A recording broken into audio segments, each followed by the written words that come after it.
반갑습니다. 기쁘고 즐거운 2020년 성탄입니다. 한 해가 이렇게 또 저물어 갑니다. 그러나 대한민국 국민들은 정말 힘들고 고통스러운 불행의 한 해를 보낸 인내와 각고의 시간들이었습니다. 부디 신이 함께 하시기를 기도드리며 방송을 시작합니다. 오늘 저는 문 정권과 대한민국 언론의 대국민 사기극 K방역의 실체를 밝히는 방송을 하고자 합니다. 아울러 코로나 바이러스란 무엇이고 우리는 어떻게 해야 하는지 생각하는 그러한 기회가 되도록 하겠습니다. 그러기 위해서는 2020년 올 한 해 잃어버린 시간들을 다시 되돌려 기억해 보고자 합니다. 2020년은 코로나로 시작해서 코로나로 끝난 정말 힘든 시간이었습니다. 우한 바이러스는 이미 SNS와 유튜브를 통해서 2019년 말부터 중국의 끔찍한 소식들이 전해지고 있었으나 문 정권은 오히려 시진핑 방안에 목을 매며 친중 교역 확대와 한국의 관광산업을 활성화시켜서 경제를 살리겠다 이념과 함께 DMZ의 평화적 이용을 떠들고 있었습니다. 그러던 중 1월 12일 우한을 다녀온 첫 중국인 확진자가 발생했고 24일 구정에는 역시 우한을 방문한 첫 한국인 확진자가 발생했습니다. 이때가 되어서야 문재인은 사태가 심각함을 비로소 인식하고 우한의 여행 자제와 마스크 착용 조치를 취하는데 여전히 가짜 뉴스로 공포심을 확산해서는 안 된다며 문 정권과 언론은 합심하여 미국 독감보다 못한 코로나 바이러스라며 연신 반미선동으로 미국 독감 사망자 뉴스를 쏟아냅니다. 심지어 이재명은 2월 12일 언론에 나와 코로나 확산 중임에도 불구하고 합리적 대응의 발상 전환을 주장하며 우한에서 귀국한 교민들을 만나는 자리에서 경제가 더 중요하다, 솔선수범해서 마스크를 쓰지 않았다며 과도한 불안을 가져서는 안 된다고 주장합니다.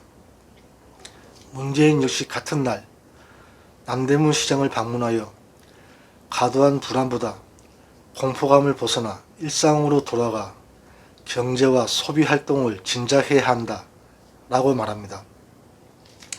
미국 독감 사망자 8,000명, 미국 인구 3억 3,260만 명. 어찌 보면 당연한 일인데 대한민국 언론 그리고 언론 노조를 통한 정권의 기관지, 정권의 부역 언론 기레기들은 한 팀처럼 선동에 나선 것입니다. 광우병과 탄핵을 가짜뉴스로 만들어낸 그 값진 경험으로 이제는 전혀 눈치를 볼 것도 거칠 것도 없었습니다. 그러면서 정은경은 65세 노인이 독감 백신을 맞고 일주일에 1,500명 이상이 사망한다며 당연한 듯이 떠들고 성탄절에는 어르신들에게 오래 살고 싶으면 나다니지 말라는 말까지 합니다. 일주일에 1,500명이면 1년에 78,000명입니다. 그런데도 언론은 침묵합니다. 아니, 오히려 앵무새처럼 그 사실을 국민들이 받아들이도록 선동해 놨습니다. 이들에게 애당초 국민의 안전과 생명은 없었습니다. 오로지 정권과 자익 진영이란 이익만이 있었을 뿐입니다. 이제 국민들이 스스로 자신과 가족, 우리 스스로를 지켜야 합니다. 그럼 지금부터 K방역의 실상과 코로나의 실체와 그 진실에 대해서 알아보겠습니다. 우선 지금까지 확진자 현황을 보면 사망자는 하루 만에 17명이 더 늘어 739명이 되었으며 확진자 역시 1,092명이 더 늘었습니다. 이 통계는 코로나 바이러스 감염증 19 정부 공식 통계의 국내 발생 현황입니다. 하도 잘 숨겨놓아서 어디에 있는지 찾기도 힘들게 해놓았고 처음 보는 분들도 대부분일 것입니다. 여기서 우리가 주목해야 할 것은 바로 30세 이하의 사망률이 0이라는 것입니다. 단 한 명도 사망자가 없습니다. 이 사실은 지금까지 어떤 언론도 언급하지 않은 중요한 부분입니다. 30대에서 6,642명이 확진되어 3명이 사망, 치명률은 0.05, 참고로 독감의 치명률은 0.1입니다. 보다 정확히 비교하려면 연령별 사망률을 참고해야 하는데 이 정권은 그러한 통계까지 모든 노출을 차단시켜 놓았습니다. 심지어 과거의 언론 기사까지 모두 감추어서 찾을 수가 없었습니다. 우리가 또 알아야 할 사실은 확진자 비율은 연령별 인구 비율로 볼 때 20세에서 60세가 가장 많고 사망자의 대부분을 차지하는 65세 이상은 오히려 10세 이하를 제외하고는 확진율이 매우 낮다는 사실입니다. 그러면 65세 이상은 코로나로 인해 매우 심각하게 사망률이 높아지는 것이니 위험한 것이 아닌가 생각할 수 있지만 실제 80세 이상의 15.58이란 사망률은 80세의 연령별 사망률 17.5보다도 더 낮은 겁니다. 한 달 전 11월 29일 1334명 확진, 263명 사망 때는 치명률이 무려 18.34였는데 오히려 이러한 통계는 면역력 획득이란 매우 중요한 증거가 될 수 있습니다. 따지고 보면 애초에 코로나는 문 정권이 공개하지 않은 모든 연령별 사망률에 비해 초과 사망 현상이 없다는 사실입니다. 물론 국민들이 미지의 또는 통제 불가능한 질병에 대해 막연한 공포심을 가지는 것은 당연합니다. 그러한 코로나 바이러스 방역에 대해 섣불리 그러한 노력을 무용하다고 단정하는 것 역시 위험한 일이 되며 그 반발도 크고 쉽게 받아들이기는 어려운 일입니다. 하지만 더 이상 신뢰할 수 없는 문 정권에 우리의 생명과 안전을 맡겨서는 더더욱 안 됩니다. 이제 무엇이 진실이고 어떤 선택과 결정을 해야 하는지 우리 스스로 깨어나 각성해야만 합니다. 계속해서 지금 보이는 자료에서 붉은 선이 2000년 사망자 통계치고 회색띠는 2017년에서 2019년까지의 사망자 통계의 평균입니다. 코로나로 인해 사망자가 4월과 7월에 다소 늘기는 했지만 이는 과거 3년간 통계에서 나타나듯 해마다 기후나 노인 인구 증가에 의해 나타나는 편차의 비율을 넘지 않는 자연스러운 편차임을 알 수 있습니다. 마찬가지로 밑에는 각 연령별로 사망자 수 통계입니다. 대개분들은 이것을 가지고 K방역이 성공한 결과라고 떠들고 있습니다. 그래서 뒤에 각국의 초과 사망 통계를 통해 그들이 실패했다고 떠드는 여러 나라들의 통계 역시 제시하여 같이 비교할 것입니다. K방역의 실패는 한국 언론의 사기극에 전 세계가 속은 일이지만 지금은 전 세계의 통계 자료를 통해서 오히려 문재인 정권이 숨겨놓았던 통계들을 낱낱이 드러내게 됨으로써 어느 누구라도 이제는 쉽게 찾아볼 수 있고 알 수가 있습니다. 우선 11월 1일부터 12월 15일까지 확진자 추이를 보겠습니다. 검사 수는 붉은색, 확진자는 보라색 그래프입니다. 그래프는 검사 수에 이어 이틀 정도의 시간 간격을 두고 따라가는 모양새입니다. 그것이 일치하지는 않지만 추세는 일정하게 따라가는 모양이고 검사 수가 늘수록 확진자 숫자도 당연히 늘어나게 됩니다. 하지만 그래프를 자세히 보면 한 가지 의문을 가지게 됩니다. 검사 수가 늘는데 왜 확진율까지 늘어날까? 이것은 두 가지 이유가 있습니다. 지금까지 제대로 된 검사가 아니었거나 표에서 보이듯이 코로나가 정말 확산되고 있다는 뜻입니다. 어찌 되었건 문재인 정권의 K-방역은 실패했다는 결과에 이릅니다. 이 기간 민노총은 전국적으로 총파업을 벌였고 급기야 12월 23일 민노총 서울본부에서는 7명이 코로나 바이러스에 확진되었습니다. 노영민 비서실장은 8.15 집회를 살인자들이라고 부르면서 이들에게는 코로나의 확산은 불가항력이라며 방역을 포기하는 어이없는 발언까지 합니다.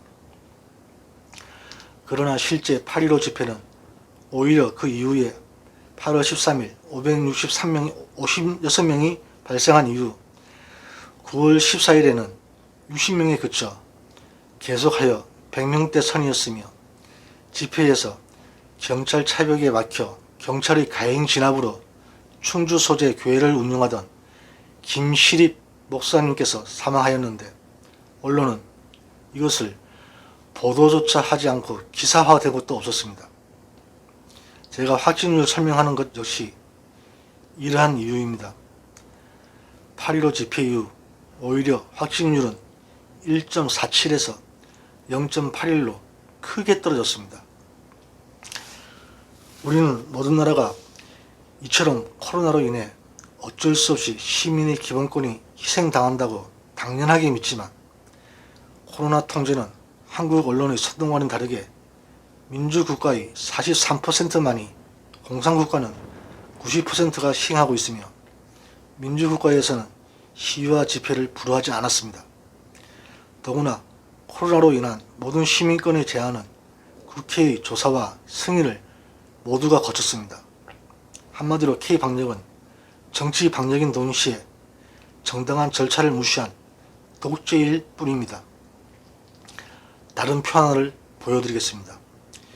여기에는 확진율이 나오지 않았습니다.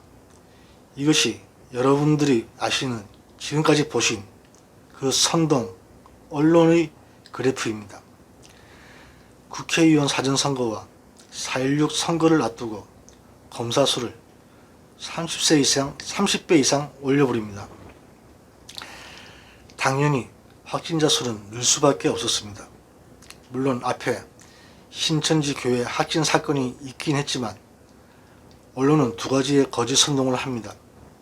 첫째, 확진율을 숨겨 의미 없는 통계로 국민을 속였다는 것이며 둘째는 4%가 되지 않는 검사율을 당시 세계 최고의 검사율 89%로 전 세계를 속인 것입니다. 이것은 정말 엄청난 사기극이었습니다. 결국 총선은 더불어가 큰 차이로 승리하였으며 전 세계가 한국의 방역을 칭찬하게 됩니다. 그리고 8.15 집회 역시도 똑같은 사기극이 벌어집니다. 신천지 교회의 코로나 대확산 그리고 8.15 집회 공통점은 둘 다 보수 그리고 대구 지역에서 코로나가 발생했다는 것입니다. 무려 역대 최고의 58,000명이 넘는 검사가 8.15 집회에서 이루어집니다. 총선을 앞두고 검사 수를 30배를 늘렸다면 8.15는 50배 이상을 검사 수를 늘려버립니다. 만약에 호남에서 코로나가 대확산했다면 이런 검사를 했겠습니까? 그런데 확진율은 오히려 평균보다 훨씬 낮은 0.81%가 나옵니다. 사진에서 보아도 왼쪽 신천지 교회와 비교하면 8.15 집회에서는 붉은 선 검사 수 그래프가 더 위에 위치하여 회색 확진자 수의 그래프가 밑으로 내려가는 역전된 상태를 확인할 수 있습니다. 너무 차이가 커서 달리 어떤 누구도 해명이 불가능한 부정할 수 없는 명백한 증거입니다. 수많은 사람의 통신 기록을 수집하고 구속하며 살인자 낙인을 찍은 이 정권이 벌인 민주국가에서는 상상할 수 없는 독재를 저지른 것입니다. 제가 그리 오래 살지 못했지만 이런 막장 정권은 처음 봅니다.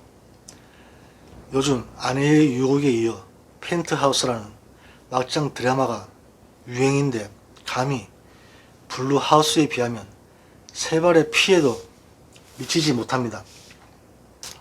정부는 우한에서 입국자가 한 명도 없었다고 발표했으나 출입국 관리 기록으로 수천 명이 입국한 사실이 드러났고 중국인 출입을 막고 항공편을 봉쇄하라고 수많은 의사 전문가 및 단체가 요구했으나 박능우 장관은 대한감염학회가 진짜 전문가들의 그룹이며 이들이 검토한 결과 불필요한 조치로 결정이 났다고 국회에서 묵살했습니다. 그러나 뒤에 대한감염학회는 오히려 2월 6일 중국인 입국 제한은 물론 우한에서 후베이성을 포함 중국 전체로 입국 제한을 확대해야 한다고 건의한 걸로 밝혀졌습니다. 어떻게 정반대의 거짓말을 합니까?